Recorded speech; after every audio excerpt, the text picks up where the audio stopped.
무능하거나 무책임했다는 말씀을 들을 수도 있을 것 같은데요. 그때도 놀았던 것은 아닙니다. 음주운전과 관련해서 어떤 생각을 갖고 계신지. 세계에서 최고 수준의 벌을 주어서 혹시 본인에게도 이런 기준을 세금 물수도 타는 대회 나가면 금, 은, 동을 휩쓰실 거라고. 깊은 문제의식이 없으신 것 같고요.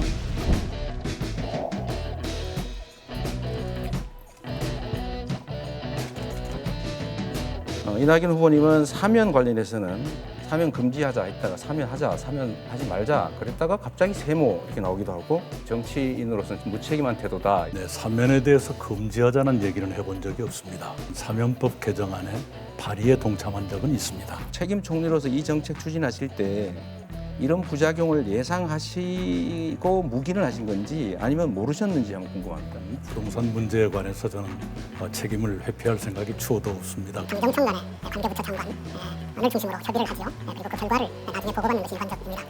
그 당시에 저는 그런 깊은 문제의식을 가지고 그것을 사후보고를 받았던 것은 아니었다. 참모들이 정하는 데서 난 아무 역할도 못했다 이렇게 말씀하시면 무능하거나 또 무책임했다는 말씀을 들을 수도 있을 것 같은데요. 아까 무능 말씀하시는데 제가 총리로 일하는 그 기간 동안에 문재인 정부 국정 지지도가 가장 높았던 때이고요.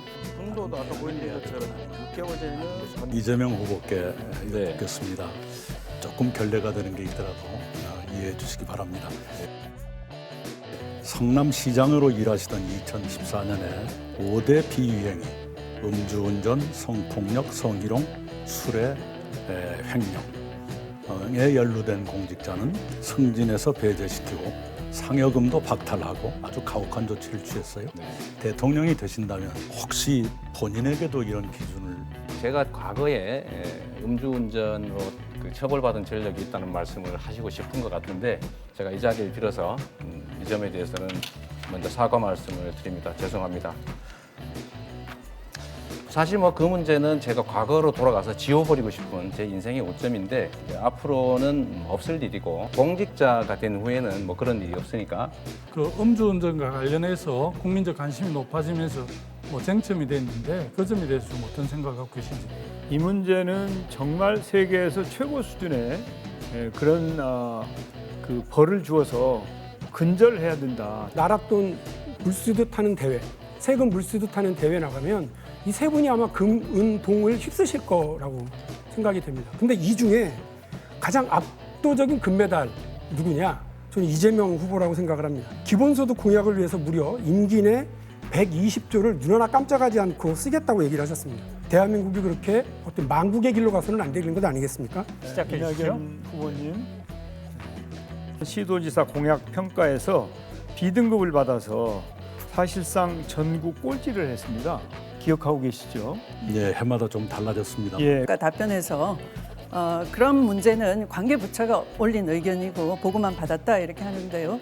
깊은 문제의식이 없으신 것 같고요. 수사 기소 풀이를 막 공약을 또 하시는 걸 듣고 왜 그러실까?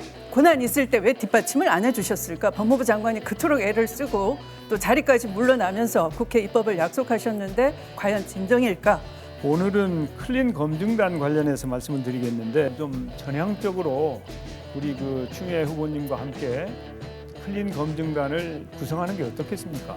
저는 검증 대상을 제한하지 말고 측근 비리라든지 정말 역량이라든지 이런 걸 전부 점검하면 좀 필요하다고 생각합니다. 저의 과거 전력처럼 없는 사실을 추측해서 공격하고 이런 일이 없을 테니까요. 그렇죠. 네. 추미애 후보님 어떻습니까? 저야말로 1년 1개월 동안 탈탈 털려서 다 봤는데 이 중에서 제일 검증이 필요 없는 깨끗한 후보 아닌가 하는데 굳이 다 하신다면 하십시오. 이 문제가 어떤 특정 후보를 겨냥한 듯이 이렇게 가서 약간 이 엉뚱한 방향으로 가는 것, 그래서 얼떨결에 이렇게 이루어지는 건 당은 단계에 없기 때문에 이 자리에 성급하게 결론 내릴 것은 아니다라고 생각하고요. 저기 누가는 비상 기획을 놓치고 노동자와 자영업자들이 정권의 원함용을 받고